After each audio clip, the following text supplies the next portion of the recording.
পাথরের ভিতর দিয়ে পানি গড়াচ্ছে। এটা ভোলাগঞ্জ। আমরা যে এটা সাধারণত এখানে পর্যটকরা বেশিরভাগ নামাজ কায়েম করে। এই মসজিদ আমার খুবই নিকটবর্তী। এটাই সেই ভোলাগঞ্জ সাদা পাথর, সিলেট জেলা, কোম্পানিগঞ্জ থানা। এই যে পাহাড়ের খুবই নিকটবর্তী, এই সেই পাহাড়ি এলাকা, পাহাড়ের খুবই নিকটবর্তী এলাকা।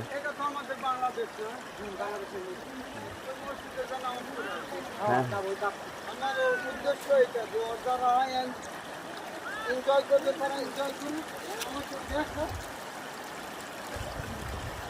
ও ওই দিক দিয়ে যাইতে বলতেছে।